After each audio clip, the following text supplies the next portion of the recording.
Hello, hello.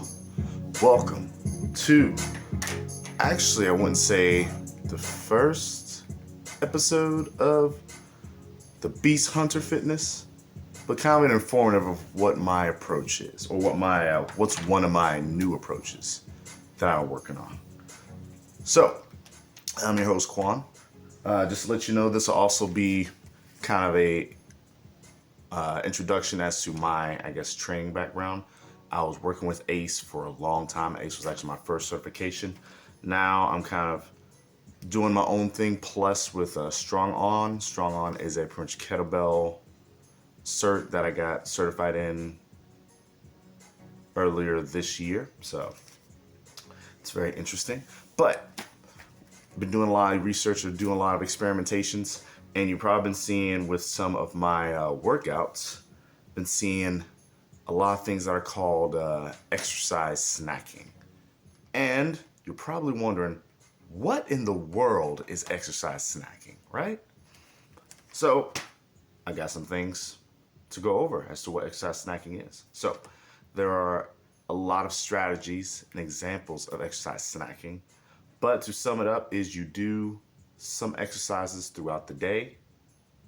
That's the basic explanation. The more scientific explanation is to do a short, easy form of exercise that gives similar benefits to a long form or an hour long session. Example is every 20 minutes to an hour, you do 8 of your hardest push-ups throughout the day. That is a very good example. Now, that's an example I made up, but if you notice, I pretty much made a lot of new examples or a lot of new training ideas that I call Kill the Beast, which is me basically telling you is like, okay, you're going to kill this thing, going to kill this workout. I like to think about it as pretty much if you're in a game, if you're playing like D&D or whatnot, or a role-playing game, you're just minding your own business, walking around through the day, doing your own quests, and all of a sudden, you kind of enter a battle with a beast. That's how I term in a nerd phrase, or in a nerdy way, how exercise snacking is that you're minding your own business, you're doing your thing, and then you pretty much encounter something that you have to do some kind of workout. That's why I dubbed it Kill the Beast. So, we have that going on, but what is the benefits of doing that every day or doing that throughout the day? Or am I just making stuff up? There's actually a ton of benefits. There's actually been a ton of research into this. So, one of them is that from bluezone.com, they put out an article in 2001 that people who live in blue zone areas, which is places that live longer than most in the world, people who live in blue zones or people who would probably extend their life don't really specifically do exercises every 20 to 30 minutes, every 20 minutes or so, but they do something active every 20 minutes or so, whether it be walking, doing dishes, going out to see a friend. People who live in those kind of areas, they've been recorded and known that every 20 minutes or an hour, they go up and do something active.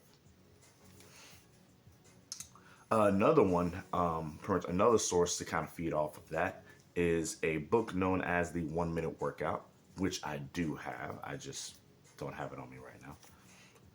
And pretty much it states that pretty much it uses this tactic, and the scientific idea includes that brief bouts of vigorous effort can activate proteins that are similar to traditional endurance training. So basically doing some kind of vigorous exercise scattered across the day almost has the same effect as someone doing long traditional exercise like marathon running or jogging in 1 long hour or 2 hours or in 1 long station. Who knew? But here's the thing that I also got. It does, in a way, it doesn't have to be as intense, but it does have to be intense enough to be to slightly raise your heart rate. And research has shown that even doing this 3 times a day has major benefits. Meaning that if you were to do an exercise snacking strategy of doing this 5 minutes in the morning, 5 minutes in the afternoon, and 5 minutes at night, got to make sure that like they're vigorous. They're pretty much something that's going to get your heart pumping, possibly starting to get you to sweat. Still has major benefits. Now, how can you apply this for certain strategies or certain things that you're going for? Strategies being, I want to lose some weight. Well, or I want to lose fat. You could actually use this as an awesome strategy because giving it a thumbs up. To do this concept throughout the day has been known to immediately increase metabolism, which helps kind of kill some of the certain spots. Also boost sensitivity to insulin, such so that the muscles and other tissues can process nutrients. So if you do this strategy, whether you do it 3 times a day or whether you do it in the slight extremes that I've described it, that you happen to do something active every 20 minutes or to an hour, it's been known to not only increase your metabolism for that day and the next day, but it also helps boost sensitivity to insulin, which increases the process of nutrients, your proteins, your fibers, your things that your body need when you're eating. So that's a good way to go for it.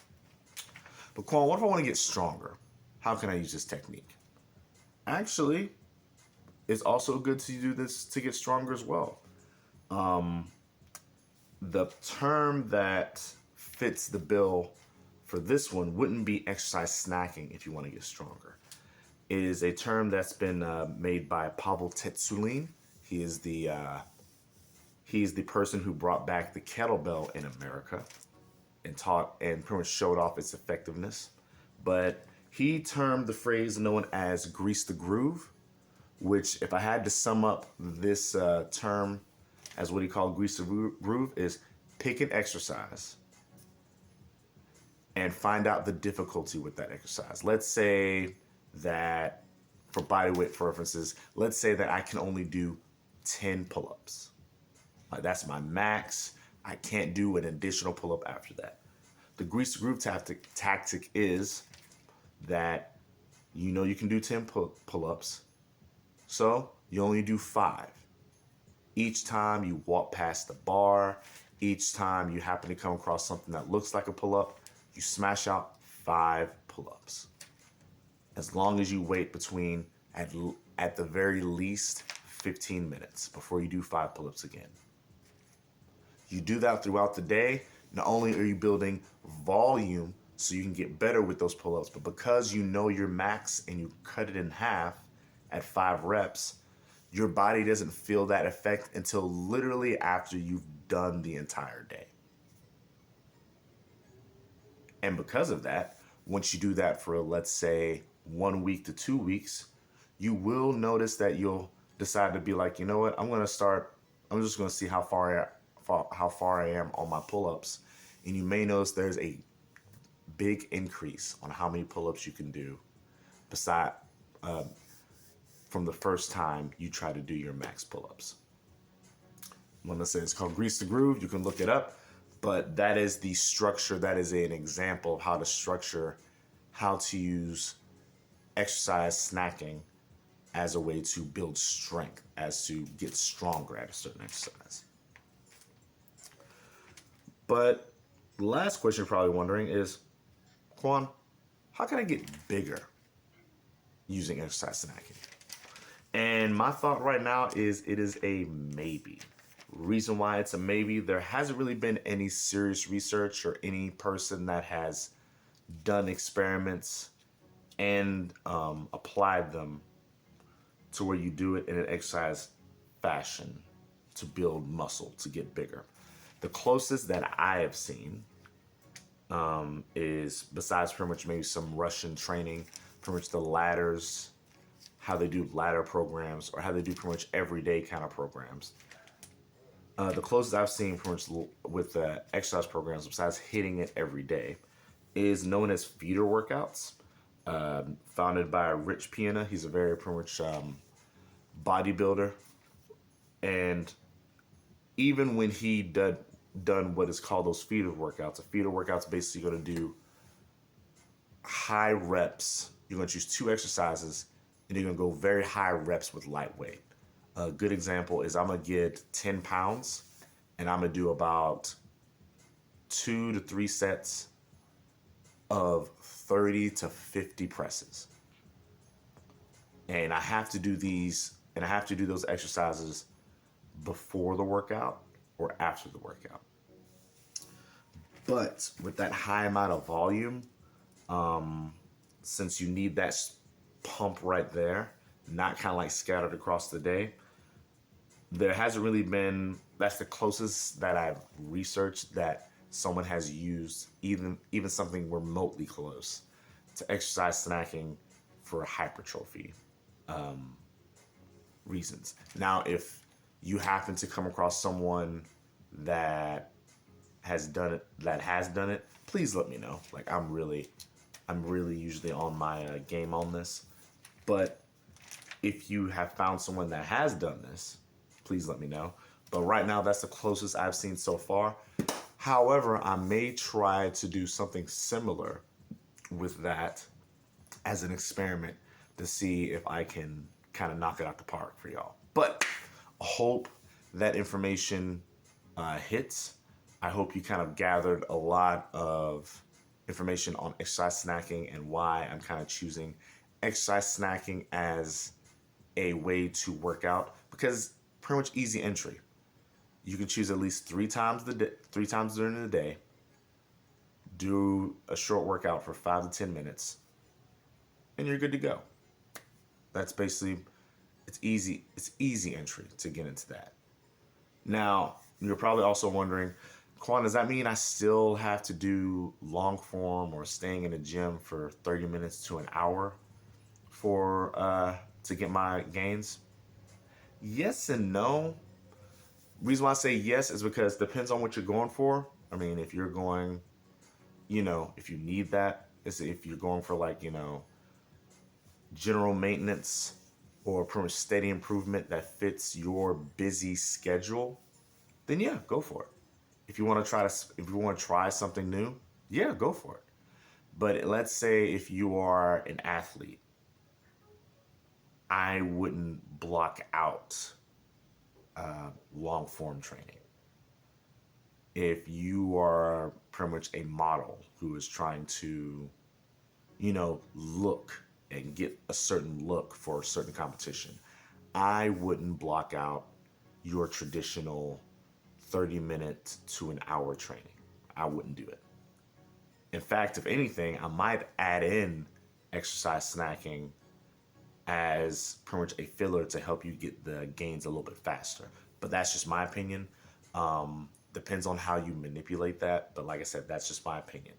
But as far as I'm concerned, depending on how you work out, if you can use it in a combination of, I'm going to do this for 20 minutes and do some exercise snacking with something 3 to 5 times throughout the day, I think that's a good strategy. With that being said, I hope this helped. Hope you got some new information on exercise snacking and how it may be beneficial. I'm your host, Quan, and I hope you have an awesome day. And deuces.